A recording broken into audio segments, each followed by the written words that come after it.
अस्सलाम वालेकुम नाज़रीन, प्लश उस्मान की एक और नई वीडियो में खुशामदीद। नाज़रीन, आज की वीडियो में आपके लिए दो सरप्राइज हैं। पहला ये कि सलाहुद्दीन अय्यूबी का कंप्लीट वॉल्यूम बिलाल की वॉइस 2.0 पर अपलोड कर दिया गया है और जब तक उस्मान सीरीज का नेक्स्ट वॉल्यूम का पार्ट अपलोड होता है आप एक मरतबा जाकर सीरीज को देख लें, क्योंकि सलाहुद्दीन अय्यूबी सीरीज की पहली एपिसोड इससे बेहतरीन नहीं हो सकती थी और जब आप एक एपिसोड देखेंगे तो उसके बाद आप वो सीरीज देखते ही चले जाएंगे। तो मेरी आपसे रिक्वेस्ट है कि आप बिलाल की वॉइस 2.0 पर जाकर सीरीज को देखना स्टार्ट करते हैं। और सरप्राइज नंबर 2 जो कि बहुत ही ज्यादा कमाल का सरप्राइज है और हम पिछले तकरीबन 4 से 5 मंथ से उसका इंतजार कर रहे थे, वो आपको मिलेगा एपिसोड नंबर 2 में। तो चलिए बात करते हैं अब्दुल उस्मान के वॉल्यूम 136 के पार्ट 1 के बारे में। एपिसोड के आगाज में सरदी बाजार में अलजन होलोफेरा की दुकान पर आती है और उससे कहती है होलोफेरा खातून खुशामदीद। जवाबन होलोफेरा उसका शुक्रिया अदा करती है, फिर अलजन उसे उरहान की जानिब मुतवज्जो करवाती है और कहती है उरहान साहब हमेशा यहाँ मौजूद होते हैं, मुझे नहीं मालूम क्यों।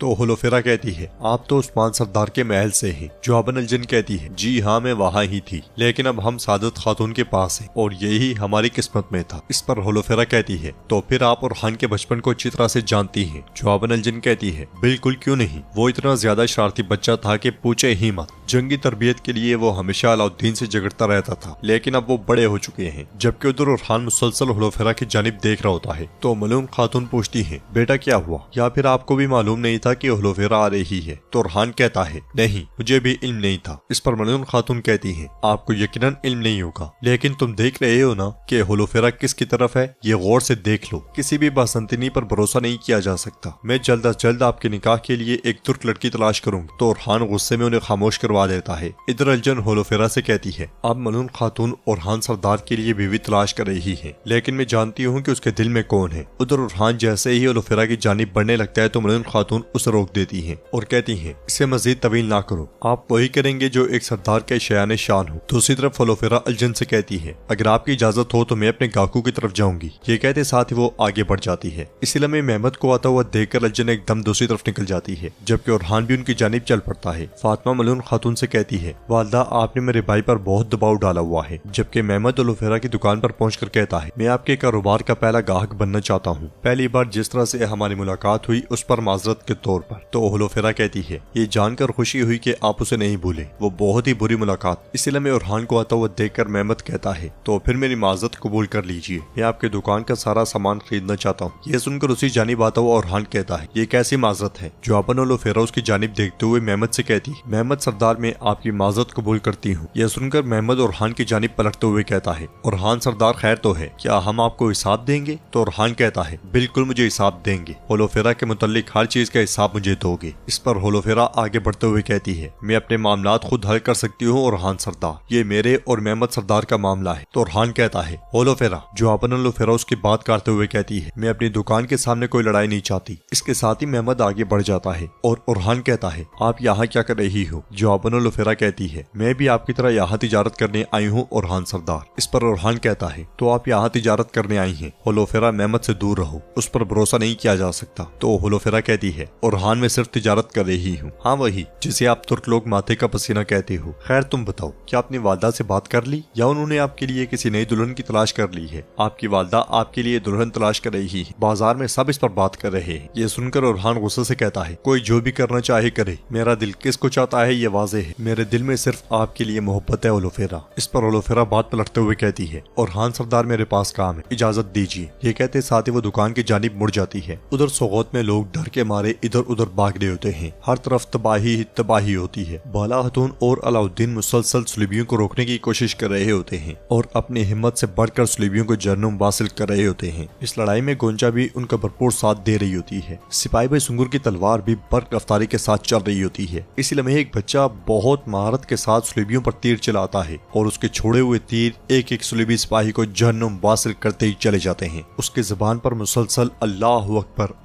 अकबर की सदाएं होती हैं। जबकि इधर लड़ते लड़ते गोंचा का बाजू जख्मी हो जाता है। ये देखकर अलाउद्दीन एकदम से पूछता है गोंचा क्या तुम ठीक हो। जवाबन गोंचा कहती है अलाउद्दीन मैं ठीक हूँ, वो जोक दर जोक आ रहे हैं, हम क्या करेंगे। तो अलाउद्दीन कहता है जब अल्लाह हमारे साथ है तो इससे कोई फर्क नहीं पड़ता, अल्लाह के सिवा कोई फाते नहीं है। इसके साथ ही वो दोनों एक बार फिर सुलेबियों पर टूट पड़ते हैं। जबकि उस्ताद गवेरा और वेस्लियस खड़े होकर ये सारा मंजर देख रहे होते हैं और वेस्लियस कहता है सोगौत मजामत कर रहा है उस्ताद गवेरा, वो हार नहीं मान मान रहे, लेकिन हमने आग जला दी है। इस पर उस्ताद गुवेरा कहता है, तसालियोस को खबर भेजो, वो फौरी तौर पर दस्तबरदार होते हुए वापस आ जाएं। फिर उन्हें उस जगह भेजो जिस जगह के बारे में हम पहले बात कर चुके हैं। उन्हें वहाँ मेरा इंतजार करने दो। ये सुनते साथ ही ओएसलियोस आगे बढ़ जाता है। उधर मंगोल पड़ाव में उस्मान साहब कमांडर पर टूट पड़ते हैं और मार मार कर उसका बुरकस निकाल देते हैं। ये देखकर मंगोल सिपाही उस्मान साहब पर हमलावर होते हैं, मगर उस्मान साहब उन्हें काटना शुरू कर देते हैं। ये मंजर देखकर तुरान, कोनूर और बाकी सिपाही भी मंगोलों को काटना शुरू कर देते हैं। मंगोल पड़ाव ही मंगोलों के लिए जहन्नुम बन जाता है। आसपास मौजूद मंगोलों को मारने के बाद उस्मान साहब फिर से कमांडर के सामने आ जाते हैं। ये देखकर कमांडर उन पर हमलावर होता है, मगर उस्मान साहब जल्दी उसकी तलवार गिरा देते हैं। इतने में मंगोल सिपाही एक बार फिर उस्मान साहब पर हमलावर होते हैं। देखते ही देखते न जाने कहां से मंगोल सिपाही बड़ी तादाद में पड़ाव की जानिब बढ़ते हैं। उनकी तादाद की परवाह न करते हुए उस्मान साहब और उनके जांबाज मुसलसल लड़ रहे होते हैं। मंगोलों के एक और दस्ते को आता हुआ देखकर कोनूर उस्मान साहब से कहता है, जनाब इनके इमदादी दस्ते आ रहे हैं, ये मंगोल बड़ी तादाद में है। हर तरफ झाड़ियों से मंगोलों को आता हुआ देखकर उस्मान साहब शदीद गुस्से में उन्हें देखते हैं। उधर जमीन पर पड़े हुए तुरान पर बहुत सारे मंगोल सिपाही चढ़ जाते हैं। ये देखकर कोनूर एकदम से आगे बढ़कर उसकी मदद को जा पहुंचता है। आइकोत भी बेक वक्त बहुत सारे मंगोलों को बिछाड़ देता है। लड़ाई के दौरान एक मंगोल सिपाही के वार से तुरान की टांग जख्मी हो जाती है, मगर इसके बावजूद वो पीछे नहीं हटता और मंगोलों को मुसलसल जहन्नुम वासिल करता ही चला जाता है। उस्मान साहब भी मंगोलों पर कहर डाल रहे होते हैं। इधर सोगत में अलाउद्दीन मुसलसल दिफा कर रहा होता है। इसलिए में एक सलूबी सिपाही पीछे से उस पर हमला करने लगता है, मगर सिपाही बैसुंगर उसके हमले को रोक देता है। जबकि तसालियोस मुसलसल कई सिपाहियों को शहीद कर रहा होता है और चिल्लाते हुए कहता है, सिपाहियों किसी पर तरस ना खाओ, काट डालो इन सबको। इसके साथ ही बाला हतून घोड़े पर सवार होकर सलूबियों को रोन डालती है और आवाजें बुलंद कहती हैं, शाबाश जंगजू और बहनों, इन्हें गुजरने ना देना। गोंचा के सिपाही भी इस लड़ाई में भरपूर हिस्सा लेते हैं। सिपाही बैसुंगर को जख्मी देखकर अलाउद्दीन उसका हाल अहवाल पूछता है। जवाबन सिपाही बैसुंगर कहता है, शहजादे में ठीक हूँ, फिक्र ना करें। लड़ते लड़ते तसालियोस एक इशारा देकर सिपाहियों से कहता है, फौजियों हम वापस जा रहे हैं, चलो। इसके साथ ही वो सब पीछे हटना शुरू हो जाते हैं और पीछे रह जाने वाले उसके सिपाही मारे जाते हैं। जंग के अख्ताम पर बाला हतून कहती है, ये उन कुत्तों की किस्मत है जो बेड़ियों पर वार करना चाहते हैं। अलाउद्दीन एक बार फिर सिपाही बैसुंगर के पास जाता है तो सिपाही बैसुंगर कहता है, मैं ठीक हूँ, अल्लाह का शुक्र है, हमने काफिरों को वापस जाने पर मजबूर कर दिया। जवाबन अलाउद्दीन कहता है, शुक्र है, अब से मैं अपनी जान के लिए आपका मकरूस हूँ, अल्लाह आपसे राजी हो। तो बैसुंगर कहता है, अल्लाह हम सब से राजी हो शहजादे। फिर अलाउद्दीन बाला हतून और गोंजा से भी उनका हाल अहवाल पूछता है। इसके बाद बाला हतून जंगजुओं और बहनों से कहती है, हमारे शहीदों को दफन किया जाए और जख्मियों को शिफा खाने मुंतकिल किया जाए। इसके साथ ही उन्हें अजान की आवाज सुनाई देती है और अजान की आवाज सुनते साथ ही वो सब राहत और सुकून महसूस करते हैं। दूसरी तरफ सरदी बाजार में और मलून खातून से कहता है, अम्मा सारे बाजार में मेरी दुल्हन तलाश करने की बातें हो रही है, आप क्या करना चाहती हैं? तो मलून खातून कहती है, हाँ कहने दो, क्या हुआ? सिर्फ बाजार ही नहीं, मैंने तमाम कबीलों को पैगाम भेजा है। और हान को गुस्से में देखकर फातिमा कहती है, भाई पुरसकून हो जाए। तो हान उसे खामोश करवाते हुए कहता है, फातिमा रुक जाओ। फिर मलून खातून से कहता है, हम अब इस पर बात करेंगे। वालदा क्या आप नहीं जानती कि मेरे दिल में कौन है? तो मलून खातून कहती है, फिर अपने उस दिल को काबू में रखें, हम इस बारे में बात कर चुके हैं। इसलिए मैं जिरकुते आकर मलून खातून से कहता है, मलून खातून जितनी ज्यादा चीजें आपने एक साथ दुकान की मेज पर रखी हुई हैं, ये कानून के खिलाफ है। आपने बहुत ज्यादा सामान रखा हुआ है, जरूरत से ज्यादा वाले को हटा दें। तो मलून खातून उसकी जानिब बढ़ते हुए कहती हैं, ये क्या कह रहे हो जिरकुताई? खैर तो है, क्या आप नए कवायदो कानून बना रहे हैं? जवाबन जिरकुताई कहता है, ये सरहदी बाजार का कानून है, यहाँ जो कोई भी दुकान खोलना चाहेगा वो इन्हीं कवायदो कानून पर अमल करेगा। ये सुनकर ओरहान गुस्से से कहता है, जिरकुताई सरदार, क्या आप कोई मुश्किल पैदा करना चाहते हैं? तो जिरकुताई कहता है, यकसा तिजारत करने के लिए सब बराबर सामान मेज पर डालेंगे, ये कवायदो कानून है। इसलिए मैं एक सिपाही आकर ओरहान से कहता है, मेरे शहजादे उन्होंने सोगत पर हमला कर दिया है। ये सुनकर सब बहुत ज्यादा परेशान हो जाते हैं। मेरा भाई अलाउद्दीन और वालदा बाला वहाँ मौजूद हैं। फिर मलून खातून ओरहान से कहती हैं, जल्दी से सोगत जाओ, हम यानी शहर जाएंगे, वो इससे बढ़कर हमला करेंगे, चलो। ये सुनते साथ ही ओरहान तेजी के साथ वहाँ से निकल जाता है। इस अफरा तफरी को देखकर ओलोफेरा जिरकुताई के पास आती है और पूछती है, जिरकुताई सरदार क्या कोई बुरी खबर है? इस पर जिरकुताई कहता है, ईसाइयों ने सोगत पर हमला कर दिया है। ये सुनकर ओलोफेरा भी परेशान हो जाती है। उधर सरदार याकूब अपने घर वालों के साथ मौजूद होते हैं। सादत खातून मेहमद से कहती है, तो तुमने होलोफेरा का सारा सामान खरीद लिया, बहुत अच्छा किया, ऐसा करने से तुम उसका दिल भी जीत लोगे। तो सरदार याकूब पूछता है, क्या गोंचा अभी तक नहीं आई मोहतरमा? तो सादत खातून कहती है, नहीं जनाब, उसका काम अभी खत्म नहीं हुआ है। इसलिए मैं जिरकुताई वहाँ पे आकर कहता है, याकूब सरदार सोगत पर हमला हो गया है। ये सुनते साथ ही सब एकदम से खड़े हो जाते हैं और सरदार याकूब कहता है, क्या मेरी बेटी गोंचा सोगत में है? जिरकुताई ये किसने किया? जवाबन जिरकुताई कहता है, ईसाइयों ने। तो सरदार याकूब कहता है, मेहमद जल्दी जाओ, चलो। ये सुनते साथ ही मेहमद सिपाहियों को लेकर भाग पड़ता है और सरदार याकूब गुस्से से कहते हैं, खातून तैयार हो जाओ, हम यानी शहर जा रहे हैं। उस्मान सरदार मौजूद नहीं है, हम निजाम बरकरार रखेंगे। उधर ओरहान तेजी के साथ बाजार से निकल रहा होता होता है कि महमूद उस तक पहुंच जाता है और कहता है, ओरहान अगर मेरी बहन को जरा बराबर भी नुकसान पहुंचा